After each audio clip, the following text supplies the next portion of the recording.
Belshazzar the king made a great feast to 1,000 of his lords, and drank wine before the 1,000. Belshazzar, whiles he tasted the wine, commanded to bring the golden and silver vessels which his father Nebuchadnezzar had taken out of the temple which was in Jerusalem, that the king and the princes, his wives, and his concubines might drink therein. Then they brought the golden vessels that were taken out of the temple of the house of God, which was at Jerusalem. And the king and the princes, his wives, and his concubines drank in them. They drank wine and praised the gods of gold and of silver, of brass, of iron, of wood, and of stone. In the same hour came forth fingers of a man's hand, and wrote over against the candlestick upon the plaster of the wall of the king's palace. And the king saw the part of the hand that wrote. Then the king's countenance was changed, and his thoughts troubled him, so that the joints of his loins were loosed, and his knees smote one against another. The king cried aloud to bring in the astrologers, the Chaldeans, and the soothsayers. And the king spake and said to the wise men of Babylon, Whosoever shall read this writing, and shew me the interpretation thereof, shall be clothed with scarlet, and have a chain of gold about his neck, and shall be the third ruler in the kingdom. Then came in all the king's wise men, but they could not read the writing, nor make known to the king the interpretation thereof. Then was King Belshazzar greatly troubled, and his countenance was changed in him, and his lords were astonished. Now the queen, by reason of the words of the king and his lords, came into the banquet house. And the queen spake and said, O king, live forever. Let not thy thoughts trouble thee, nor let thy countenance be changed. There is a man in thy kingdom in whom is the spirit of the holy gods.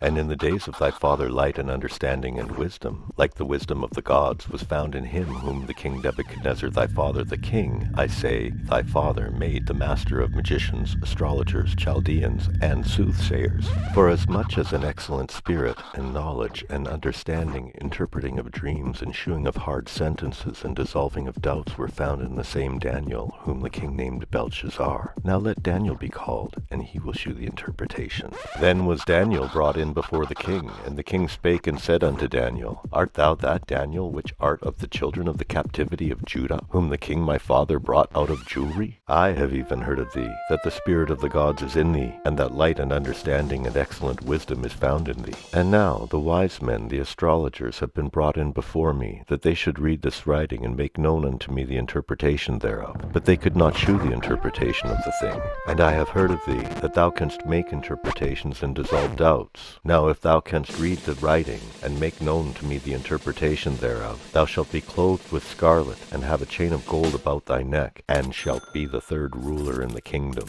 Then Daniel answered and said before the king, Let thy gifts be to thyself, and give thy rewards to another. Yet I will read the writing unto the king, and make known to him the interpretation.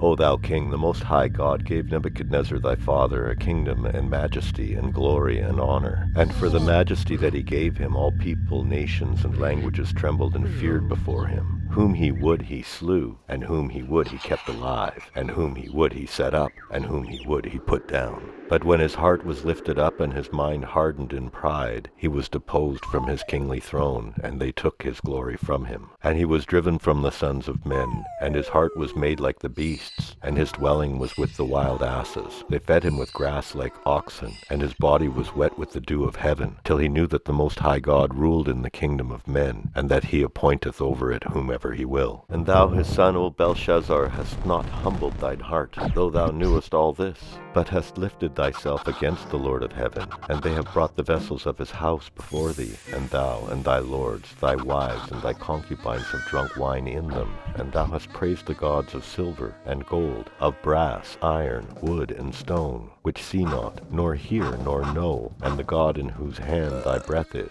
and whose are all thy ways, hast thou not glorified. Then was the part of the hand sent from him, and this writing was written. And this is the writing that was written. This is the interpretation of the thing. God hath numbered thy kingdom and finished it. Thou art weighed in the balances, and art found wanting. Your kingdom is divided, and given to the Medes and Persians. Then commanded Belshazzar, and they clothed Daniel with scarlet, and put a chain of gold about his neck, and made a proclamation concerning him, that he should be the third ruler in the kingdom. In that night was Belshazzar, the king of the Chaldeans, slain, and Darius the Median took the kingdom, being about 62 years old. It pleased Darius to sit over the kingdom of 120 princes, which should be over the whole whole kingdom, and over these 3 presidents, of whom Daniel was first, that the princes might give accounts unto him, and the king should have no damage. Then this Daniel was preferred above the presidents and princes, because an excellent spirit was found in him, and the king thought to set him over the whole realm. Then the presidents and princes sought to find occasion against Daniel concerning the kingdom, but they could find none, occasion nor fault, for as much as he was faithful, neither was there any error or fault found in him.